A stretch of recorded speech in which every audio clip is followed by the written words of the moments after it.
Bonjour à toutes et à tous et bienvenue dans Chrétienne, le podcast qui creuse la Bible pour servir Christ. Je suis Aurélie Bricot et je suis ravie de vous accueillir pour ce nouveau podcast en compagnie de ma fidèle co-animatrice Angie Velasquez-Thornton et de notre invitée, venue aussi de l'autre côté de l'Atlantique, pour ceux qui sont du même côté de l'Atlantique que moi, Suzy Benoît. Bonjour mesdames. Bonjour. Bonjour Aurélie. Alors Suzy, tu es invitée aujourd'hui sur notre podcast pour nous parler d'un sujet particulier. Mais avant de rentrer dans le vif du sujet, peux-tu peut-être nous dire un petit peu plus qui tu es, d'où tu viens, quel est un petit peu ton parcours et du coup, le pourquoi est-ce que tu es là aujourd'hui? OK. Bon, donc je m'appelle Suzy Benoît. J'ai été médecin de famille, pendant 35 ans. J'ai fait, 3 ans les 3 dernières années, je m'étais concentrée plus sur, la santé mentale, heu, pour, la clientèle plus chrétienne, pour aider les frères et sœurs dans l'Église et je vous fais une révélation, je suis en en retraite, aujourd'hui, pour de vrai. Mon mari prend sa retraite aujourd'hui et moi, j'ai envoyé partout, la déclaration que je cesse mes activités médicales ce mois-ci. Fait que c'est le début d'une vraie retraite, non pas une retraite partielle. Fait que, c'est un grand jour aujourd'hui. Voilà. Puis, quoi dire, en tant que médecin de famille, ici au Québec, j'avais une grosse population, peut-être 1 500 patients. Fait que je faisais tout ce qui est, la médecine générale, donc autant de la cardio, endocrino, gynéco et tout et tout. Métier tout à fait passionnant et si je cesse, c'est pas parce que je n'aimais pas, c'est parce que je pense que Dieu m'appelle à autre chose. Voilà. Mmh. Merveilleux et je suis vraiment reconnaissante que tu aies accepté de venir nous partager tes connaissances parce que, depuis un moment, sur le groupe Facebook, de Sur la femme scriptura, qui est un peu un rassemblement de femmes, de la francophonie, nous passons de temps en temps un questionnaire et demandons: «Qu'est-ce que vous aimeriez entendre comme sujet pour, notre podcast chrétienne?» Et plusieurs femmes ont dit: «On aimerait que tu invites quelqu'un pour parler de la ménopause» et moi, j'hésitais un peu parce que, j quand on a fait les épisodes sur la menstruation ou bien, sur l'accouchement, je trouvais tellement de textes bibliques qu'on n'avait pas besoin d'un invité et on a pu aller en profondeur dans ce que la Bible enseigne et dans des aspects pratiques. Mais pour la ménopause, je trouvais pas beaucoup de texte biblique et aussi c'est une énigme même pour moi et je suis dedans, je suis dans la périménopause. Donc je voulais, trouver quelqu'un et puis on m'a parlé de toi et je suis vraiment contente que tu sois là parce qu'on m'a dit que tu as aidé, plusieurs femmes chrétiennes à faire face aux défis présentés par la périménopause. Donc peut-être la première question pourrait simplement être, est-ce que tu peux partager, heu, ton parcours en tant que femme et en tant que médecin dans la compréhension et la navigation de la périménopause et de la ménopause? OK.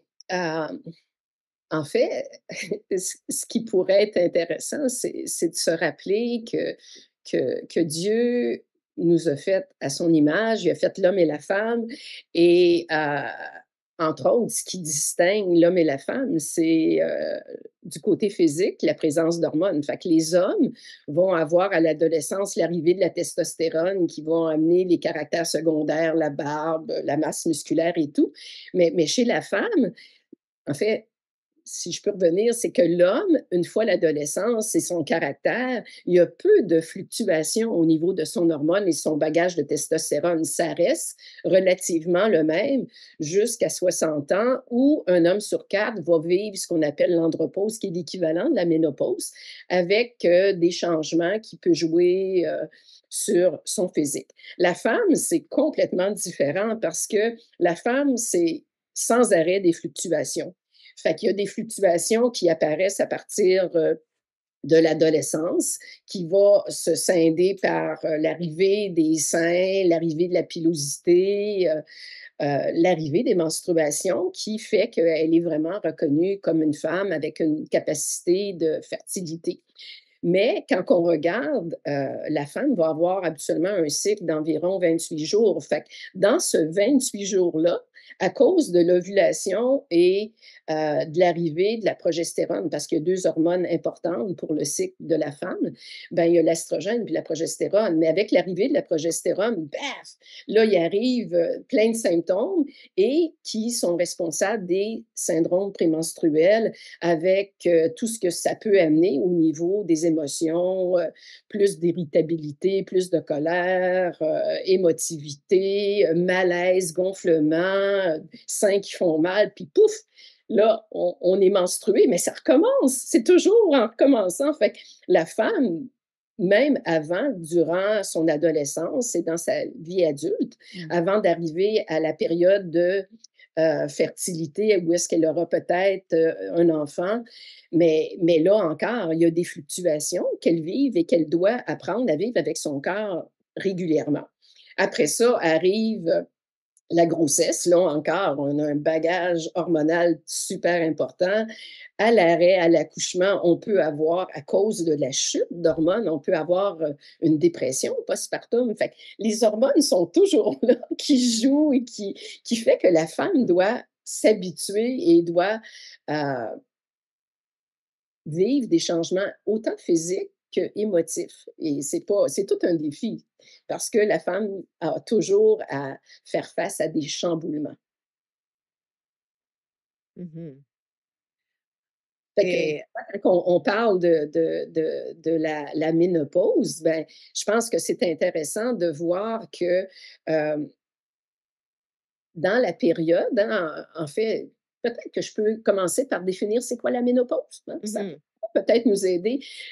Au niveau médical, la ménopause, c'est vraiment l'arrêt de tous saignements vaginaux, OK, qui ne sont plus là depuis 1 an. OK? Donc, pour faire un diagnostic de ménopause, OK, on doit regarder en arrière. Et je m'explique quand je dis ça, c'est que si une madame a commencé à avoir des cycles irréguliers, si ça fait 10 mois, 11 mois qu'elle a eu aucun saignement, puis là, tout d'un coup, elle a un saignement qui dure 2, 3 jours. Oh, oh, oh, non, elle n'est pas en ménopause. On doit repartir le compteur. Et la définition de ménopause, c'est vraiment arrêt de tout saignement 1 an. Mmh. Donc, 11 mois et 28 jours, ou presque, là, c'est une façon de parler. Donc, la ménopause est vraiment, par définition, une absence de saignement pendant 1 an. En moyenne, les femmes vont avoir leur ménopause à 51 ans et on va considérer que c'est une ménopause qui est normale entre 45 et 55 ans. Donc, ça peut survenir dans cette braquette d'âge-là. On va dire qu'une ménopause précoce, c'est toute femme qui a un arrêt de saignement avant 40 ans. Donc, si tu cesses d'être menstruée à partir de 35 ans, ben, c'est une ménopause précoce et on pourra reparler des répercussions physiques qui sont importantes chez cette madame-là. D'accord? Et souvent, j'imagine qu'il y a des cas où c'est précoce de façon, naturelle sans intervention, mais souvent c'est aussi à cause d'une hystérectomie ou des Mais interventions médicales à cause d'un problème, n'est-ce pas? oui, mais je on dirait pas à ce moment-là que la femme est ménopausée. On dirait que la femme n'a Mmh. plus de saignement. Mais ta Mmh. question est bonne, mais ses ovaires fonctionnent encore et Ah, si OK. tu regardes par rapport aux perturbations ou si tu fais le dosage d'estrogène et de progestérone dans ton sang, tu vas pouvoir voir des fluctuations parce que les ovaires fonctionnent encore. La manifestation première de l'effet des ovaires, c'est la menstruation, mais tu n'es pas ménopausée parce que tu as encore des ovaires qui OK. fonctionnent, même Mmh. s'il n'y a pas de saignement. Tu vois la OK. nuance? Oui, oui, oui, merci, c'est clarifiant. OK. Oui, c'est ça. Fait qu'on va dire qu'une ménopause est tardive si ça survient après 55 ans. Donc, avant 40 ans, ménopause normale, mettons qu'on va dire entre 45 et 55, puis après 55, c'est une ménopause tardive. OK? Mais si on revient, puis parce que là, ta question me fait parler de ce qui est intéressant, c'est que quand on est, la femme a déjà codé dans son ovaire le nombre d'ovulations à travers lequel elle va passer. OK? Fait que quelque part, Dieu a décidé que Suzy serait probablement quelque part ménopausée à l'entour de 54 ans, mais moi j'ai triché parce que avant de avant de cesser mes menstruations, j'avais tellement de symptômes que j'ai commencé les hormones avant. Fait que je ne sais pas à quel âge j'ai été ménopausée, mais j'étais proche d'une ménopause tardive. OK? Mmh. Mais fait que quand on pense aux ovaires, euh, donc les ovaires sont déjà précodés. On sait que quand notre petite fille, on sait, en fait, Dieu sait à quel âge elle va cesser de produire des hormones. Et normalement, dans un cycle, on va avoir chacun notre cycle qui est régulier. En moyenne, c'est 28 jours, mais des cycles, il y a des femmes, comme vous en avez probablement discuté lors du podcast, qui vont avoir un cycle plus court, les menstruations vont revenir à toutes les 20 jours, les 25 jours, et il y en a d'autres qui sont bénies, qui vont avoir un cycle plus long, puis les menstruations vont venir à toutes les 40 et 45 jours. Mais ça, c'est la manifestation de leur cycle personnel. Ce qui arrive avec l'arrivée de la périménopause, qui est la période de transition entre un cycle régulier et l'arrivée de l'arrêt complet, il y a tout cet épisode où est-ce que les ovaires ne sont plus autant régulières. On va dire qu'elles sont pulsatiles. Fait que c'est comme, on réussit à faire une ovulation. Oh, là, on va menstruer, puis là, on prend une pause. Et la pause peut durer quelques semaines, mais des fois assez prolongée pour avoir une absence de menstruation pendant 3 mois. Mais qu'est-ce qui arrive pendant cette période-là? Fait que notre ovaire produit une certaine quantité d'estrogène qui n'est peut-être pas la quantité qu'on avait alors qu'on était dans notre période de jeune adulte. Et parce qu'on n'a pas d'ovulation, on n'a pas de progestérone non plus. OK? Donc, il y a des répercussions physiques qui vont se manifester, c'est ce qu'on appelle la climatère dans la périménopause. Donc, ce manque ou cette baisse d'estrogène, l'absence de progestérone va avoir des répercussions importantes. Et la climatère, c'est tous les symptômes que les madames vont dire, mais là, écoute, je ne me reconnais plus, je suis tellement émotive, je suis irritable, et là, parle-moi plus, je vais te mordre, j'ai mal partout, j'ai mal aux articulations, ben là, ma peau est pas belle, je perds mes cheveux. Il y a plein, plein, plein de manifestations qui sont physiques et qui sont émotifs et qui sont là, qui sont imprévisibles, dont l'intensité fluctue à cause de la variation de nos hormones, mais nous, on ne le sait pas, on fait juste subir, puis là, on ne se reconnaît plus en tant que femme. Fait que c'est vraiment difficile. Mmh. Oui, et on ne connaît pas si on a j'ai entendu dire que quand on devient une femme, quand on a nos premières règles, en tout cas dans ma génération, on en parlait. Je savais auparavant que j'allais un jour menstruer et que ça serait, comme un passage à devenir femme. Mais on n'en parle pas de la ménopause et à cause de cela, je tu viens de mentionner des symptômes que je ne savais pas étaient liés à la ménopause et mon médecin, je l'ai vu récemment et je lui ai dit: «Eh, j'aimerais vous parler de la périménopause, j'aimerais vos conseils» et je lui ai dit certains de mes symptômes et pour lui, c'était comme, oh, pour lui, c'était pas forcément ça. Ça, c'est pas un symptôme de la ménopause. J'ai eu l'impression par sa réaction. Donc, heu, c'est c'est dommage qu'on connaît et on parle si peu que si je suis devenue une femme à 11, 12 ans, est-ce que j'arrête d'être femme parce que je ne saigne plus un jour? C'est comme un tabou d'en parler, mais je voulais aussi ajouter que Heu, on a des hommes qui nous écoutent. Un sur 3 auditeurs est un homme, de notre podcast et puis, sur les sujets de la menstruation et de l'accouchement, des hommes nous écoutaient et ont même appris certaines choses par rapport à leurs femmes qui les ont aidés.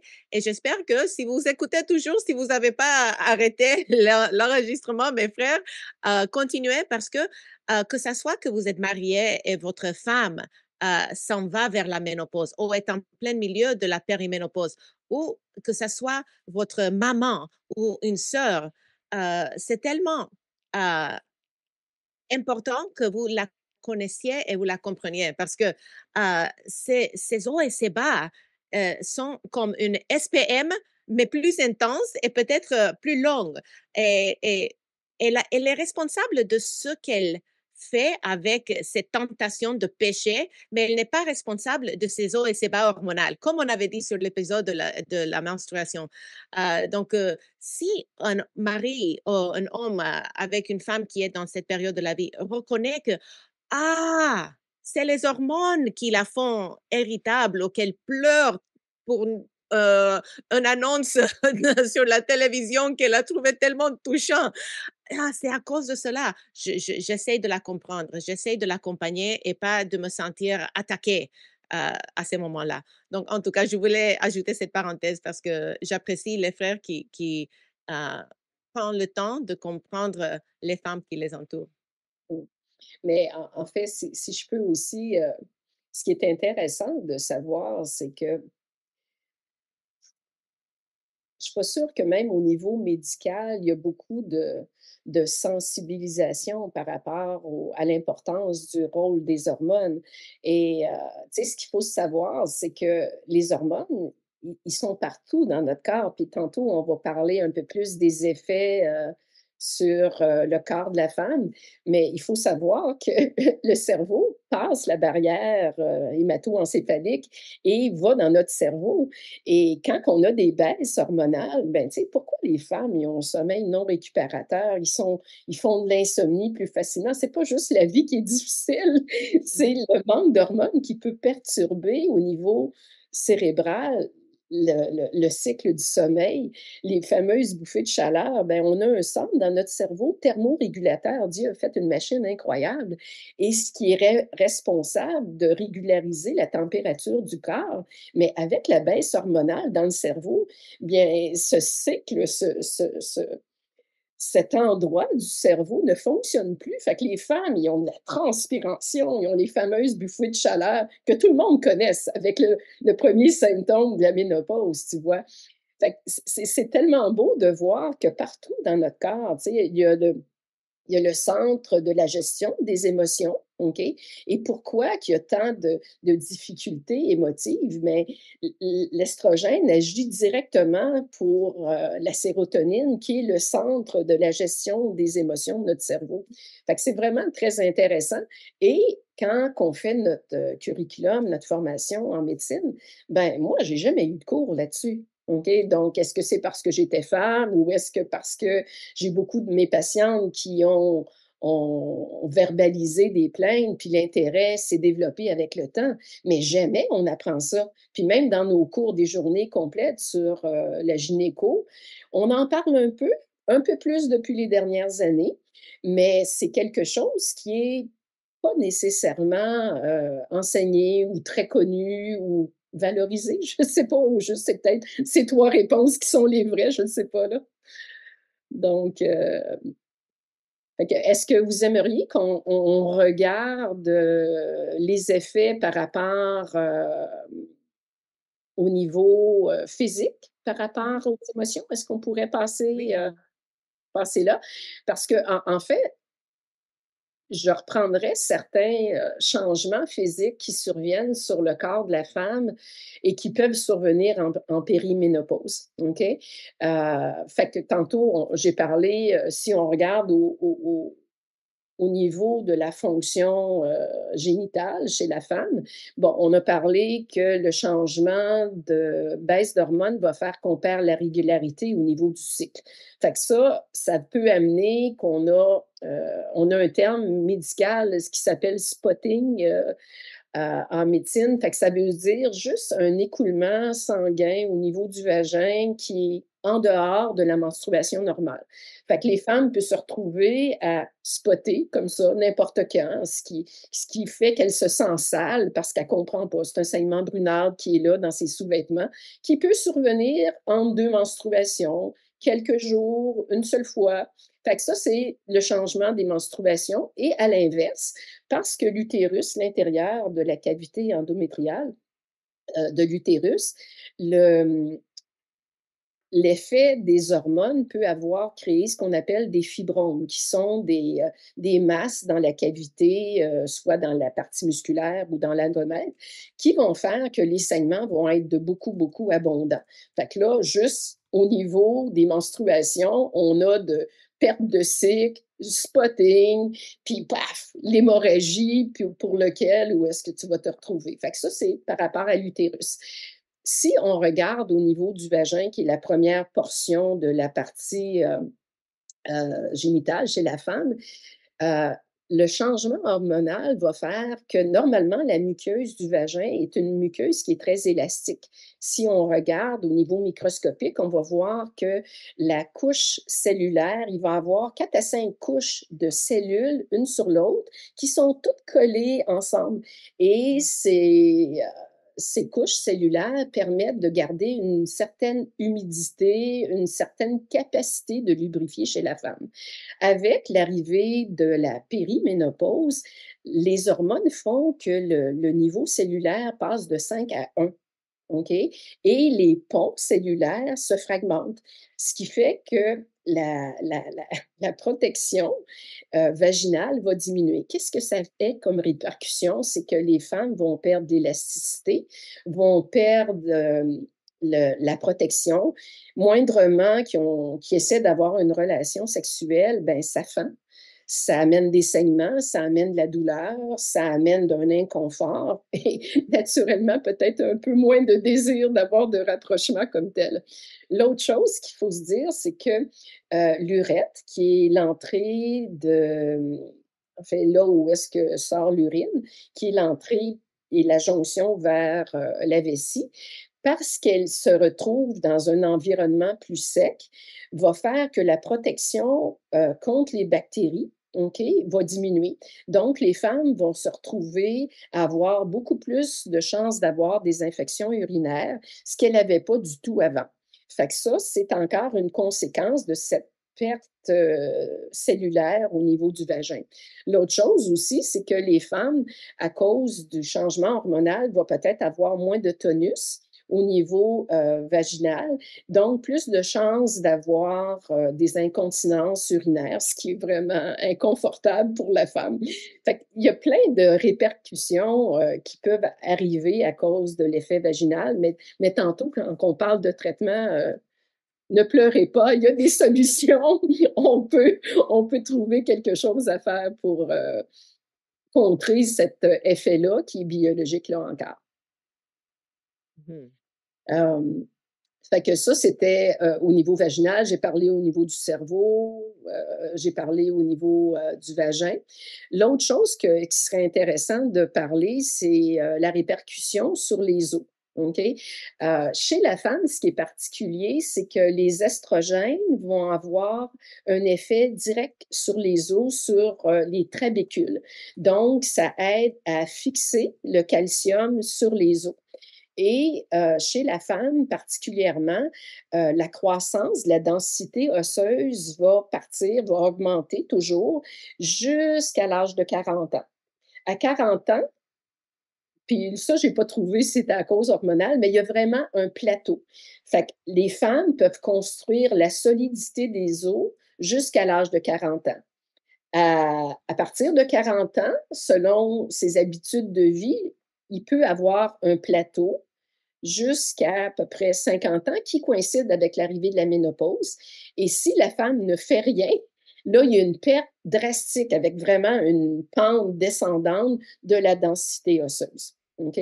Donc, ça, c'est quand même important parce que on peut prévenir l'ostéoporose, qui est la perte de densité osseuse, par nos habitudes de vie et par, justement, si on décide de prendre des hormones ou non, pendant notre période de périménopause ou de ménopause. Et l'ostéoporose, ben, ça a quand même beaucoup de répercussions si, on a une perte de densité osseuse. On peut être voûté, on peut avoir des fractures, pour des événements mineurs, une chute, puis on essaie juste de se contrer avec notre poignet, paf! Fracture du poignet, ce qui est pas normal. Donc d'avoir une densité moindre, c'est quand même ça cause des répercussions et si on sait que pour une fracture de hanche, il y a 50 de décès dans l'année qui suit la fracture de la hanche. Fait que c'est super important d'avoir, des os qui sont en santé et comme j'essayais d'expliquer, la présence d'hormones ou non va aider à faire des os en santé. Mmh. Fait que ça, c'est quelque chose qui est super important puis qu'on peut faire de la prévention, même avant l'âge de 40 ans. Tu sais, tout se joue avant 40 ans. Non, c'est pas vrai, là, mais c'est juste pour dire que c'est important sur notre façon de vivre ou de façon nos habitudes, puis notre hygiène de vie. Mmh. Et je pense que tu avais peut-être mentionné tantôt, ou bien avant qu'on commence l'enregistrement, que même les articulations font mal. Donc, c'est au niveau des os, c'est vrai. Et aussi, les articulations, donc, depuis des années, j'ai mal à l'épaule, j'ai mal aux hanches, j'ai mal au poignet. Et mon médecin, pour diagnostiquer mon mal d'hanche, j'ai eu un MRI. Comment dit-on en français? Radio, Le résonance magnétique. oui, j'ai fait ça. J'ai fait une radiographie. J'ai fait une autre radiographie. On a fait plein de choses et maintenant, je me rends compte que c'est probablement simplement un symptôme de la périménopause avec, tous les autres, parties. «Oh, mon cou me fait mal, ma pouce me fait mal». Donc est-ce que c'est bien vrai que toutes ces parties du corps qui, avant, étaient complètement en bonne santé, du coup, peuvent arriver à avoir comme des maux, hem, chroniques.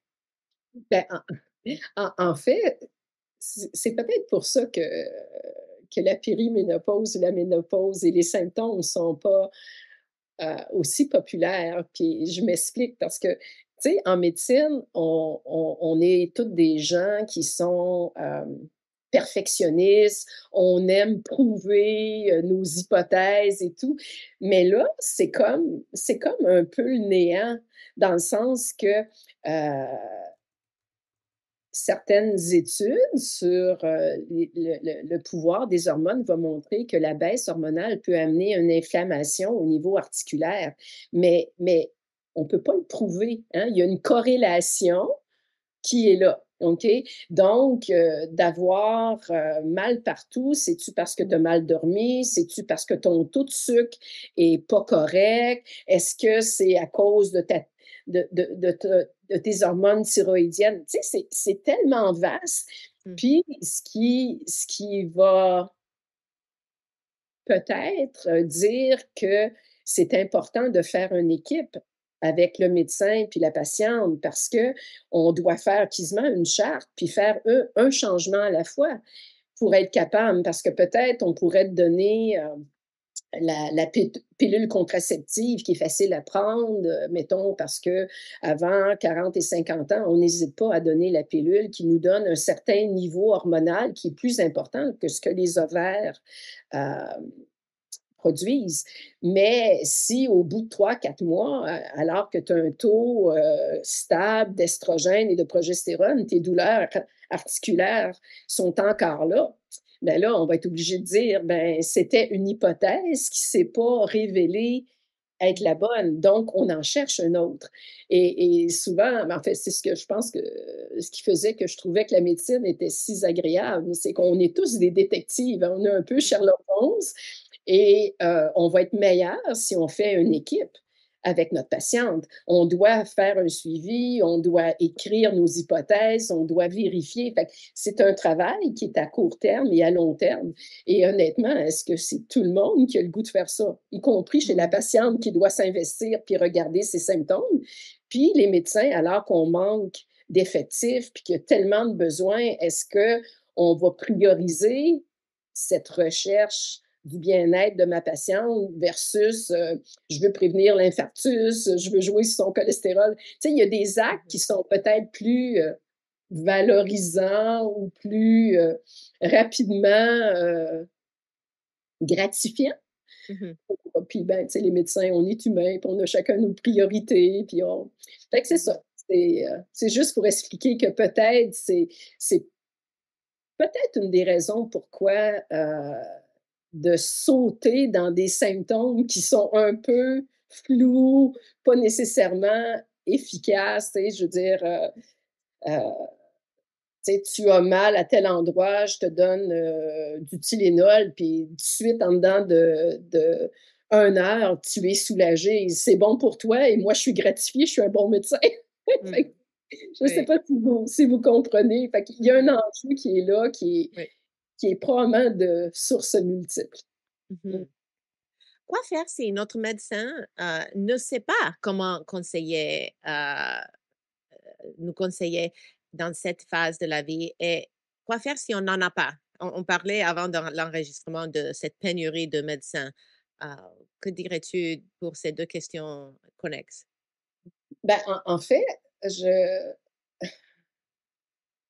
la première chose que je ferais, j'encouragerais les femmes à s'informer sur les symptômes de leur période. Donc, s'ils sont en périménopause ou en ménopause, ben, c'est quoi leur inconfort et voir si, il existe une possibilité que ça soit la cause.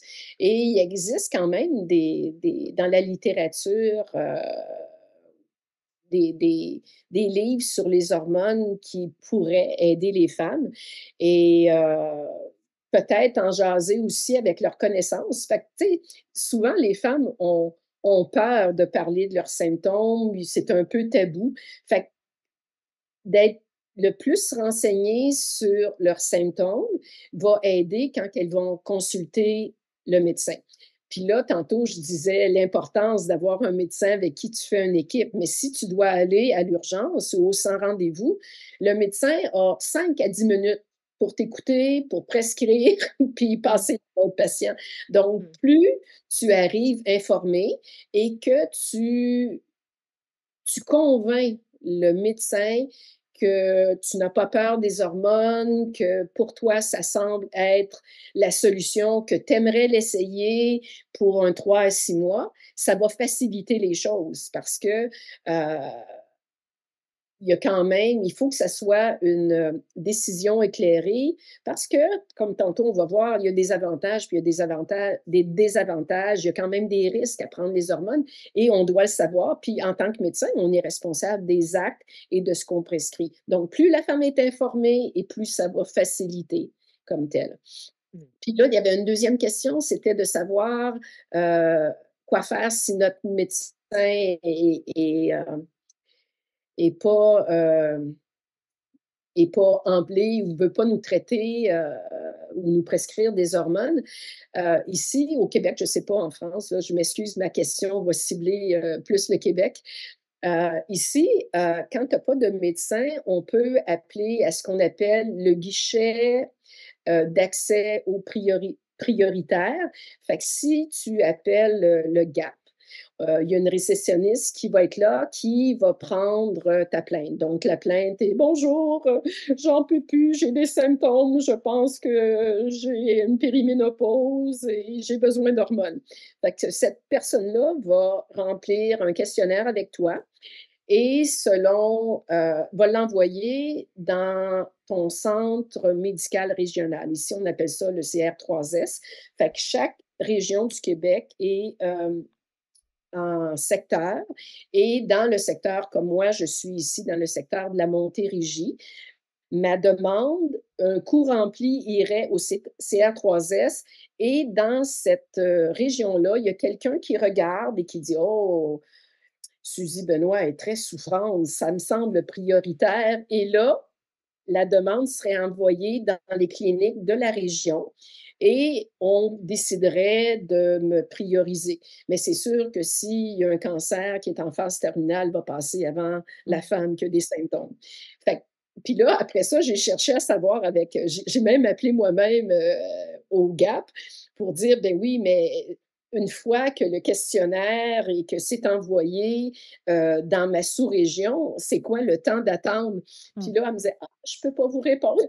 Fait que je ne sais pas, est-ce qu'une femme qui est avec des symptômes reliés avec sa variante hormonale, est-ce que c'est jugé, elle va être traitée en dedans de 3 mois, en dedans de 6 mois, en dedans d'un an ou 2? Je peux pas vous répondre. Fait que c'est un peu insécurisant de savoir que présentement, à cause du manque de médecins, à cause du manque de ressources, ben c'est problématique.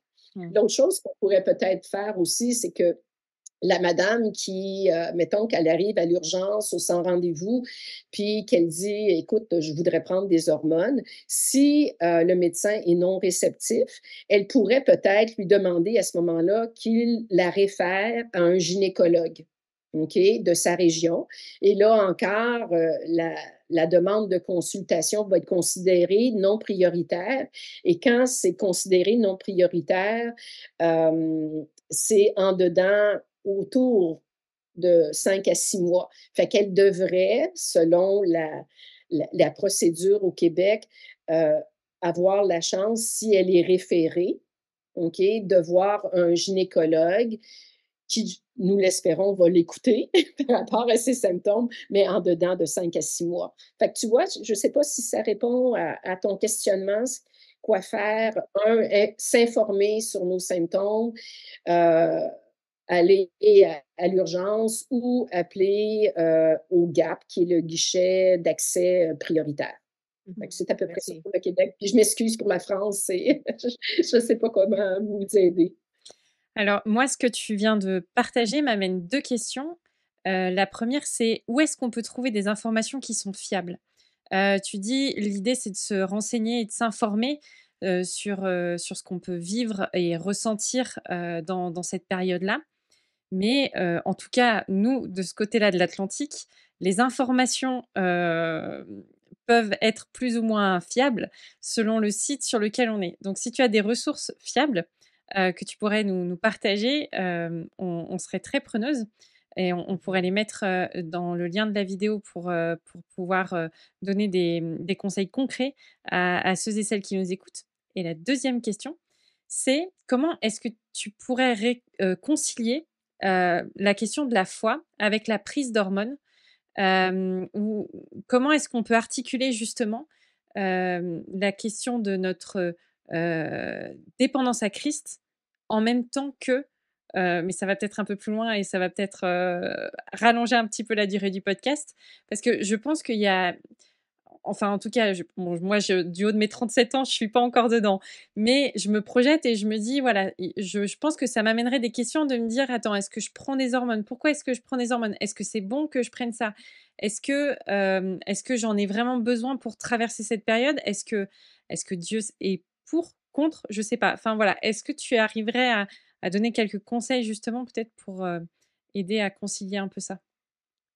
OK, donc la 1re question, c'est, Les ressources fiables? Les ressources. ben, écoute, le sur YouTube, on peut trouver, l'auto-méno,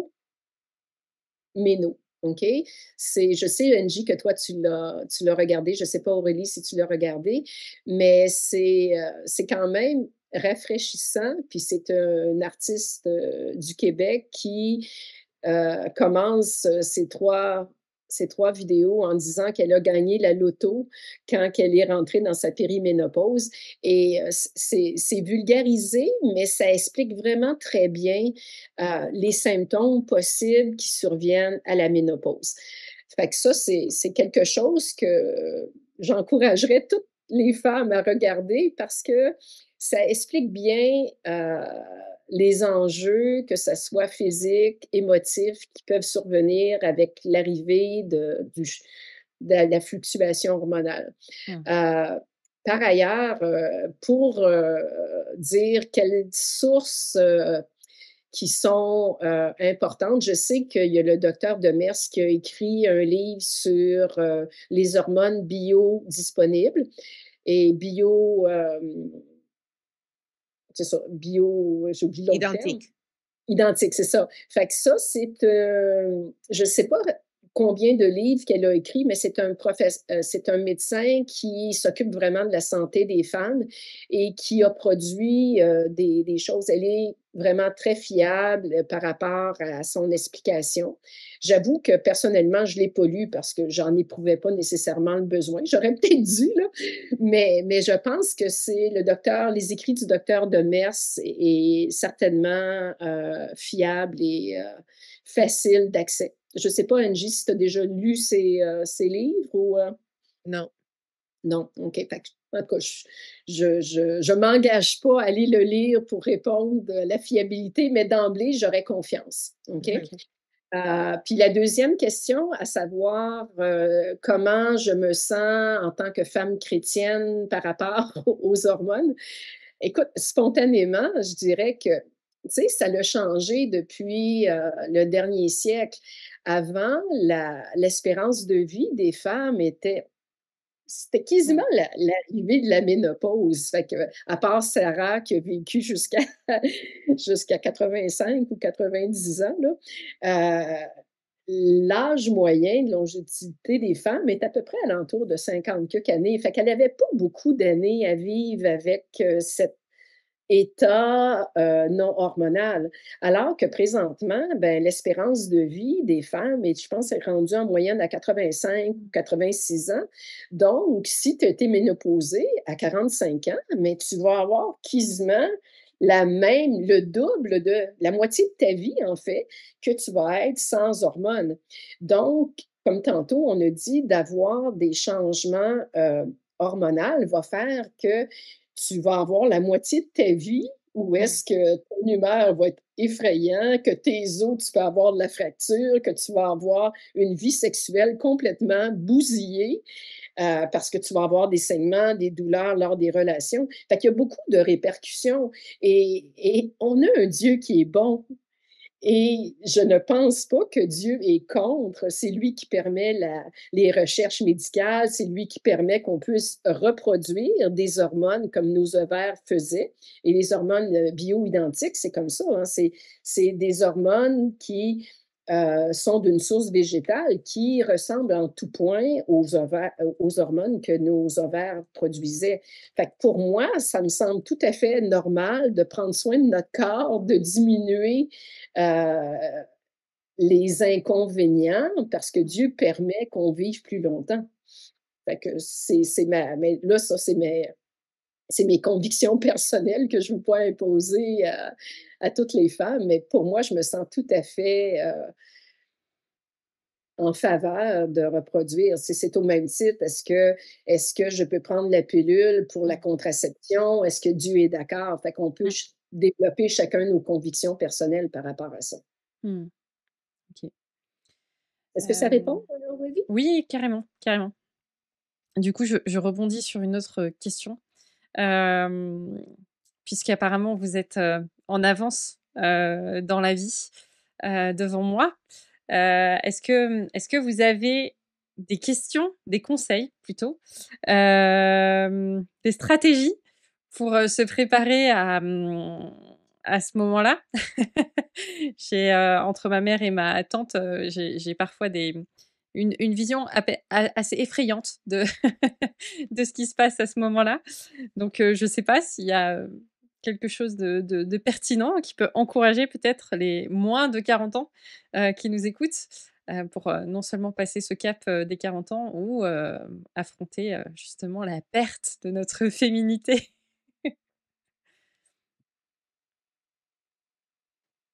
En fait, là, je peux prendre la question sur, 2 volets. Je peux prendre la question seulement au niveau physique, mais je peux la prendre aussi au niveau spirituel. Fait que Mmh. peut-être je peux commencer par physique, puis on passera à En fait, c'est une première rectification ou ce que je voudrais insister, c'est une période de vie et ce n'est pas la fin. C'est un changement, OK? Donc oui, c'est la fin de la fécondité, c'est la fin de de procréation, mais la femme existe toujours. La femme, Mmh. en tant que personne, est encore pleinement vivante et a encore pleinement, un corps qu'elle doit prendre soin. Fait que je trouve que à quel conseil donner aux femmes qui s'en vont vers la ménopause? Tu sais, tantôt, j'ai parlé un peu de la prévention de l'ostéoporose. Fait que Mmh. pour moi, dans ma tête, heu, Dieu nous demande de prendre soin de notre corps, de notre temple. Fait que pour moi, d'avoir une alimentation qui est équilibrée, de faire de l'exercice, d'avoir un temps pour se ressourcer, heu, personnel, que ça soit, de marcher, de rencontrer des amis, de prendre un temps de ressourcement.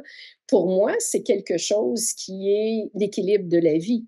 Fait et c'est quelque chose que tu dois développer comme discipline très tôt dans ta vie parce que c'est cette discipline qui va faire que tu vas être bien dans ton corps, que tu vas être bien dans ta tête et qui va faire que tu vas être une personne épanouie.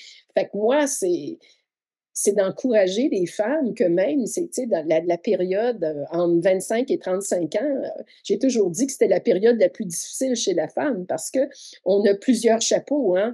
On est maman, on est, épouse, on est, socialement, on a un travail. Écoute, on ne sait plus où donner de la tête parce qu'on est, tiré de tous côtés, puis si moindrement tu es perfectionniste, et là, c'est vraiment difficile. Tu vas déprimer parce que chaque sphère est un défi en soi Mmh. et la période de 25 à 45 ans est très exigeante. Donc, d'où l'importance, tu sais, c'est un peu comme l'image quand tu es en avion puis qu'ils t'expliquent, tu sais, ils disent, ben, s'il y a un problème de pressurisation, avant de donner le masque à ton enfant, tu dois mettre le masque toi-même pour survivre. Puis là, tu vas pouvoir aider les autres. Et c'est la même chose en tant qu'homme ou femme, où tu es responsable de prendre soin de toi, de donner le maximum pour toi et pour ton environnement. Et là, tu vas être de plus en plus, je dirais, utile à ton Mmh. environnement et à toi-même. Fait que ça, c'est bon pour tout le temps, à Mmh. 20 ans, à 30 ans, à 40 ans, à 50 ans, à 60 ans et je pense que c'est notre responsabilité devant Dieu de prendre soin de nous, puis de veiller, entre autres, à notre bien-être, que ce soit physique et émotionnel, Mmh. spirituel aussi. Fait que ça, c'était pour le côté physique, le côté, Ouais. fait que tu peux-tu reformuler ta question pour que je Waouh! que je réoriente ma question parce que je voulais le regarder au niveau spirituel? Mmh. Après, je pense que de toute façon, comme chaque changement, dans la vie, il y a un peu des conseils, j'ai envie de dire, un peu classiques ou un peu types.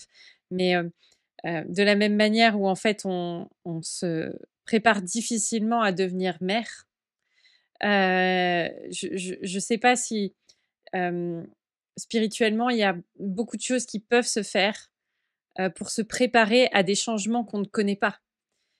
Puisqu'on va, enfin chaque femme vit cette période-là, différemment, et chaque femme d'ailleurs, vit la souffrance et les changements dans son corps différemment. Hem, mais il y a plutôt peut-être une disposition de cœur qu'on peut avoir et qu'on peut se préparer en sachant que ces changements vont venir, d'une manière ou d'une autre, même si on ne sait pas, heu, lesquels ils seront vraiment, quelle en sera l'intensité, de quelle manière est-ce que ça va vraiment nous incommoder ou pas, et puis quels seront les impacts dans notre vie quotidienne, dans notre vie de couple, dans notre vie professionnelle. En tout cas, voilà, la question c'était comment est-ce qu'on peut se préparer, pour ce changement-là de notre vie? Et Angie, elle a peut-être une idée. Oui, je pense au fait que quand on a déjà développé la discipline, les disciplines spirituelles, par exemple, si de bien avant le début de la périménopause, j'avais l'habitude de prier et lire ma Bible de façon régulière, le matin, le soir, quand vous voulez. Et ça arrive que j'ai l'insomnie et que j'ai ces douleurs, que j'ai ces différents symptômes qui me perturbent. Si j'avais déjà établi certaines habitudes quant à Mmh. ma relation personnelle avec le Seigneur, quant à mes rapports avec mon mari, je peux essayer de m'ajuster, mais rester dans le cadre que j'avais déjà créé avec l'aide de l'esprit pour que tout ne soit pas complètement jeté par la fenêtre. Donc, j'ai trouvé que cela m'a aidé quand je passe par des semaines où la fatigue est insupportable, où l'insomnie et l'inconfort est plus fort. Je m'appuie sur le fait que, ah non, que je veuille ou pas, je vais lire ma Bible ce matin comme je l'avais fait avant parce que j'ai besoin de cela et je vais cultiver la relation avec mon mari, même si ce n'est pas pareil qu'avant, Mmh. parce que c'est essentiel pour notre mariage et on va trouver des solutions. Mmh. Donc, cela m'a aidé en tout cas. Mais Suzy, qu'est-ce que tu dirais? Ben, écoute, je suis tellement d'accord, puis, tu vois, ce matin, je faisais la lecture, dans mon culte d'Éphésiens, puis, tu sais, il y a le passage dans Éphésiens qui parle de revêtir l'armure de Christ, puis,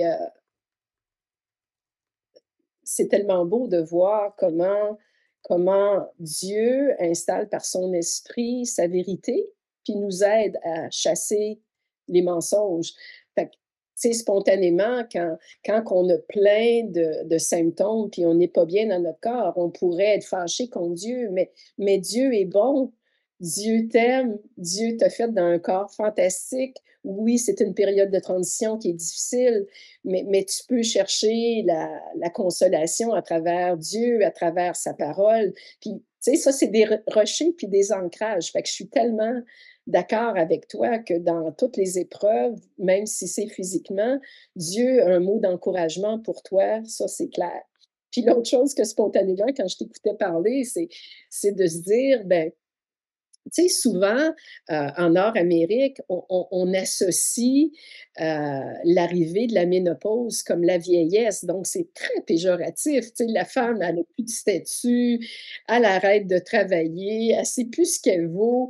Fait que c'est très, très, très difficile, mais ça, c'est propre à l'Amérique du Nord.